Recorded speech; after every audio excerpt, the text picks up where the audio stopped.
بسم الله الرحمن الرحيم بسم الله الرحمن الرحيم الحمد لله رب العالمين والصلاة والسلام على أشرف الأنبياء والمرسلين سيدنا ونبينا محمد وعلى آله وصحبه أجمعين ومن تبعهم بإحسان إلى يوم الدين أما بعد فأعوذ بالله من الشيطان الرجيم بسم الله الرحمن الرحيم وما كان لنفس أن تموت إلا بإذن الله كتابا مؤجلا ومن يرد ثواب الدنيا نؤته منها ومن يرد ثواب الدنيا ومن يرد ثواب الآخرة نؤته منها وسنجزي الشاكرين وقال تعالى كل نفس ذائقة الموت ثم توفون أجوركم يوم القيامة فمن زحزح عن النار وأدخل الجنة فقد فاز وَمَا الْحَيَاةُ الدُّنْيَا إِلَّا مَتَاعُ الْغُرُورِ صدق الله العظيم. Respected brothers and sisters in Islam, Assalamu alaikum wa rahmatullahi wa barakatuh. In these very unusual times that we're living in,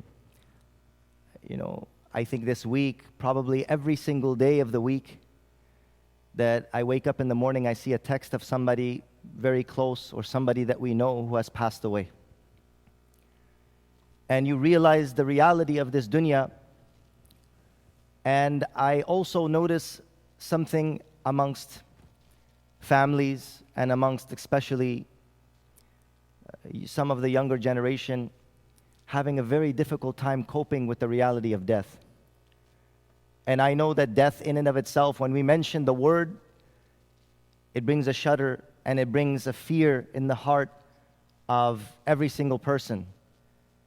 Death, I think, is, on top of the list of the things that every human being, every living creature fears.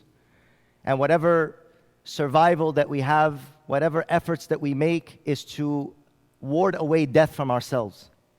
Psychologically, mentally, physically, we're actually, our bodies, our minds, everything has been, programmed to ward away death and destruction from ourselves.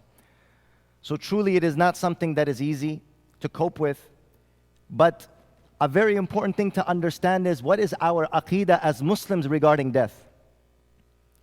There are some very, very important usuls and principles that we have to constantly remind ourselves. And those people who have faith and those people who believe, we have to remind ourselves, what does it mean to believe? This is something very important to constantly think about. What does this world mean? What does death mean? What are the definitions of these things? Right? So, as a believer, what do we believe? What is this life? خَلَقَ الْمَوْتَ وَالْحَيَاةَ لِيَبْلُوَكُمْ أَيُّكُمْ أَحْسَنُ عَمَلًا. Allah Ta'ala says that He created death and He created life in order that He may test you and see which one of you is best in deeds. وَمَا خَلَقْتُ الْجِنَّ وَالْإِنسَ إِلَّا لِيَعْبُدُونَ. We did not create jinn and ins in this world to live, to exist, except to worship. So from this we understand that there is a purpose and objective of why we're in this world in the first place. We're here in this world to work. وَإِنَّ الْآخِرَةَ لَهِيَ الْحَيَوَانِ لَوْ كَانُوا يَعْلَمُونَ. And the true life and our everlasting life and our everlasting abode is the hereafter, if they only knew. Allah says, our life was not meant to be this life. Our true existence and Jannah was not meant to be this life. Paradise was not meant to be this life. This life is our working ground. This life is the life that we work, and our retirement plan that is for everlasting, for eternity, is in the next life. So whatever we do and whatever we work for, if we fast in the Ramadan, ask yourself, why are we fasting in the month of Ramadan? So that we reap the benefits of it Yawm al-Qiyamah, on the Day of Judgment. Why is it that we pray? Why are we here for Jummah? When everybody who's coming here for Jummah, you're getting a stimulus check, each person who comes in, $1,000 as you step into the masjid. Nobody's getting any worldly benefit from this. Where's the benefit? Where is the return? When are you going to get your return for what you're doing here? That can only be in the akhirah. كُلُّ نَفْسٍ ذَائِقَةُ الْمَوْتِ. Allah Ta'ala says, every soul shall taste death. And the word that Allah uses is amazing, ذائقة. He didn't say, كل نفس تموت. Allah didn't say every soul is going to die. Allah said, every soul shall taste death. Why did Allah use this word? Why didn't He use any other word? Out of all the millions of words, every soul shall die. Every soul shall, death will fall upon him. It didn't use that word. Every soul, death shall befall him. Every soul shall be afflicted with death. Allah didn't say that. Allah says, every soul shall taste death. Do you know why taste? Is because when you taste something, you're just savoring it. It's just for one moment. You're not overtaking that thing. Like when you taste an apple, or you taste the sugar, you're not eating it. You're not taking it in completely and totally. That is why Allah says, every soul shall taste death, because death is just one moment. Death is just that time when your life is taken. For that moment until barzakh, which in comparison to the everlasting life is literally a taste. And then after that you shall never taste death again. In here, what Allah Ta'ala says, مَوْتَتُنَا الْأُولَى. There's only one death. After that, when Allah Ta'ala brings us to life, we will be everlasting again. From this we understand, brothers and sisters, that Allah says, وَمَا كَانَ لِنَفْسٍ أَن تَمُوتَ إِلَّا بِإِذْنِ اللَّهِ. That first and foremost, the life of this world is our working ground for the akhirah. Point number one. Point number two, we're not meant to be in this world forever. Point number three, the life of this world is not meant to be paradise and Jannah. Everything that we do in this life, the actual reaping of the benefits is going to be in the hereafter. Imagine, just recently I was speaking to a family who lost a loved one, and they're crying and they were really in a bad situation. Understandably. It's not easy. But they were saying, why? They just kept repeating, why? I said, let me ask you a question. I said that, you're working for a company, and the company has a retirement plan for you. And they say, as soon as you're done with your job, you're going to be in your retirement plan in Hawaii, and you get to enjoy the rest of your time. I said, imagine that once you finish your job and you're retiring, you don't want to go to your retirement home. You don't want to go to Hawaii. You just want to sit there. And you say, why? I have to go to Hawaii. I want to keep on working. This is your time. This is your enjoyment. Go to your retirement. Go enjoy at your retirement plan. You're going to enjoy forever and ever now. This is what you are working for. This is what we're working for. When we leave this world and when we go to the next life, we are going to our retirement plan. So think, what have you prepared for yourself there? يا أيها الذين آمنوا اتقوا الله ولتنظر نفس ما قدمت لغد. O you who believe, fear Allah and be conscious of Him always. And let every person look to what he sent forth in his retirement for the akhirah. A person established a masjid. A person built an orphanage. A person built a well. A person built a hospital. A person took care of an orphan. Or you funded, an institution. Or you built a house of Allah. You supported a masjid. Now, you know what? At the time of death, you have to keep reminding yourself, Alhamdulillah, I built that masjid. I contributed to that orphanage. This is my retirement plan. I'm going to see my house. Allah said, anyone who builds a house for me in the dunya, I will build a house for him in Jannah. Ya Allah, I'm going to my house now. At the time of death, you should be thinking about your house. When the fear of death comes over you, think about that house. Don't think about this. There is no house here. You could build the biggest mansion here. You know what? You're going to leave it forever, and you're going to go in that 6-foot box. 6 feet deep. All of us, this is where we're going to go. The true abode, brothers and sisters, is the hereafter. I'm saying this because when I hear these stories, one after another, after very close people that I know very personally to me. Just recently, I heard a very close friend of mine in Pakistan, he got COVID, and he's in really bad shape. And I'm thinking to myself, you know what I was thinking to myself? I said, subhanAllah, this is a friend, I grew up with him. We were together. He was, my muhsin. He was my benefactor. He was kind to me. And I think to myself, really, brothers and sisters, you know what our reality is in this world? Our time is written. Our moment of departure is written. And we don't know when that moment of departure is. And when time comes, it doesn't matter if we are in the sky. It doesn't matter if we're at home. It doesn't matter if you're asleep. It doesn't matter if you're with your kids on vacation. When that time comes, it will come. وَمَا كَانَ لِنَفْسٍ أَن تَمُوتَ إِلَّا بِإِذْنِ اللَّهِ. It is not befitting for any soul to pass away except by the permission of Allah. كِتَابًا مُؤَجَّلًا. It is an appointed time. Brothers and sisters, can you imagine? Think about this. It's very important that you think about this. It's very important that I think about this. Our moment of departure is written right now. March 15th, 2023. Think about that date. Just make up a date and think about it. Who knows? And when that date comes, March whatever, 2023, when that date comes, you could be anywhere on this planet. You could be at home. You could be riding your bike. You could be this, that, and the other, or some other issue will come about. And say, then they say, he died of cancer. Oh, he had cardiac arrest. Oh, he drowned. Oh, he got in a car accident. It was that appointed time. إِذَا جَاءَ أَجَلُهُمْ لَا يَسْتَأْخِرُونَ سَاعَةً وَلَا يَسْتَقْدِمُونَ. When that moment comes, you cannot delay it and you cannot hasten it. That's it. This is our iman, brothers and sisters. I'm saying this to all the youngsters and I'm reminding myself, we have to embed this in our hearts, because sometimes we think, I could have, should have, would have. I could have done this. I should have done this. I would have done this. No, you would have and should have and could have not done anything.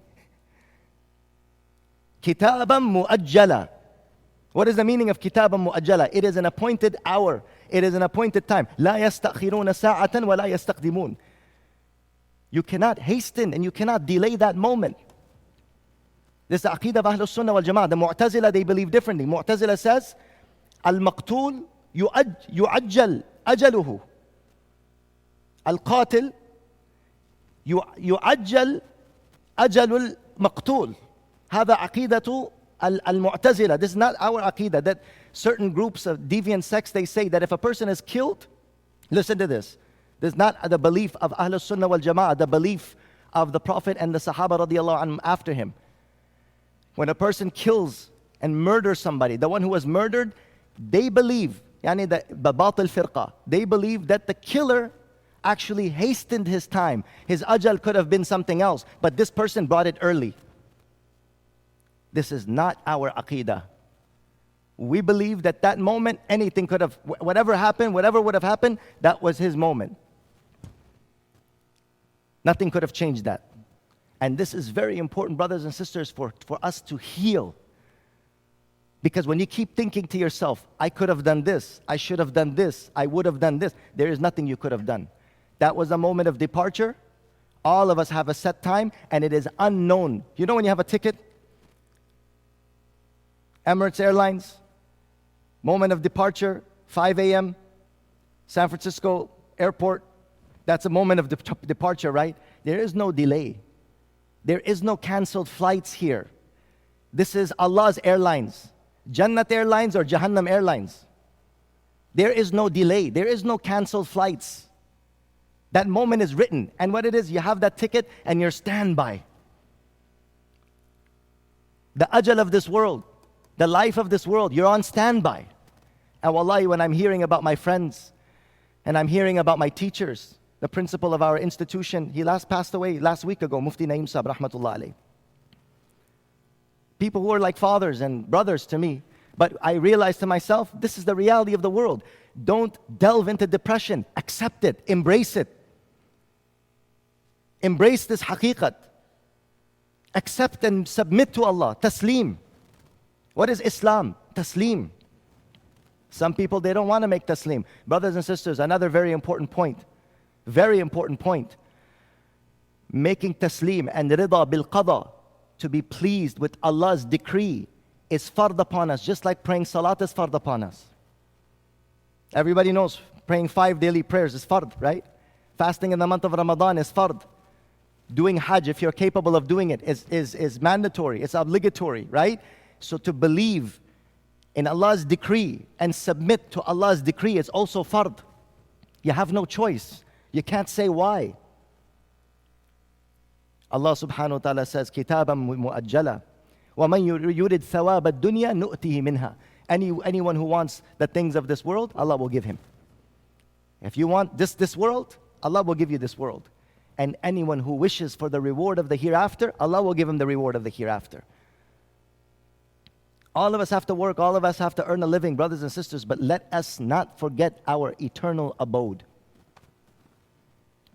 Let us not forget our eternal abode. That this life, we're on standby.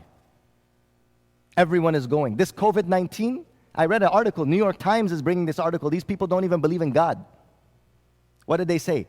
COVID-19 has brought us face to face with death. This generation that has been running away from death, that don't want to speak about death, that they don't want to look at death, they don't want to think about death. COVID-19 has forced us to be face to face with this reality. And we as Muslims, alhamdulillah ala ni'mat al-Islam, we're blessed to have the blessing of Islam that Allah has mentioned so much for us, guided us. That when we pass away, what are we doing? Why, when we pass away, we say, Inna lillahi wa inna ilayhi raji'un. We are from Allah, and to Allah we shall return. Do you know why we say that? Is because this is the most consoling and this is the most beneficial word, to know that when I die, I'm not going to the judge. I'm not going to the dentist. He's going to drill my tooth. I'm not going to the doctor. He's going to operation. He's going to cut me up. I'm going to Arhamur Rahimin. I'm going to Ar-Rahman Ar-Rahim.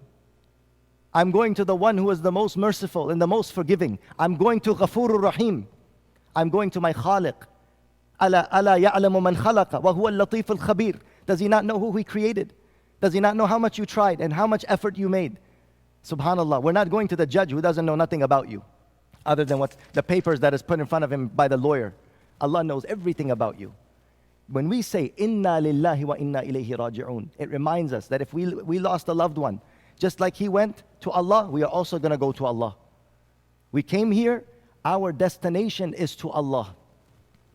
Let us all, this is my humble advice to myself and all of us, let us remind ourselves, very simple point, that our moment of departure is written and we're on standby. Now what are you going to do? That's it. I want you to think about this. And I want to think about this. And you know what gives you consolement? Alhamdulillah, ya Allah, I worked all my life and I raised my children on the deen. Alhamdulillah, ya Allah, I never left my prayers in my life. That's what I hope for. Do something in this life so that you have something to hope for your retirement plan. Your 401k, you got to die to get it. Your eternal 401k.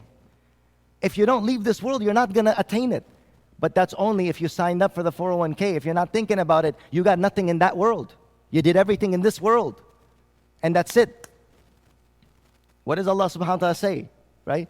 نَمُوتُ وَنَحْيَا وَمَا نَحْنُ بِمَبْعُوثِينَ. We live here, we die here, and we have nothing for the hereafter. Don't live like that. Live and work so that you have something to hope for. Ya Allah, I have hope in this masjid that I built. The house that I built for you, I know you're going to have a house for me. The orphanage that I made here, I know you're going to look after me. The prayers and the sadaqah and the charity that I gave here, I know you're going to have it for me. This is what we hope for.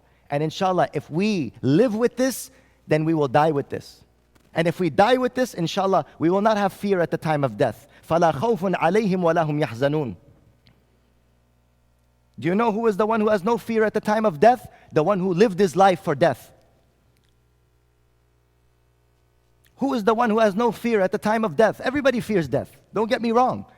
But the one who did something for after his death, he will look forward to the death and the death will not affect him. He said, Ya Allah, I'm ready. It's not an easy thing. But if we start thinking about it now and coming face to face with this reality, this is important, my dear brothers and sisters. We need to think about this. We need to talk about this, because this reality of death is what our deen is about, to prepare us for what is coming in the akhirah. May Allah subhanahu wa ta'ala keep everybody and their loved ones and their family in khair and afiyah. And may Allah subhanahu wa ta'ala allow us to live our lives in a way that we prepare for the akhirah. Wa akhiru da'wana alhamdulillahi rabbil alameen.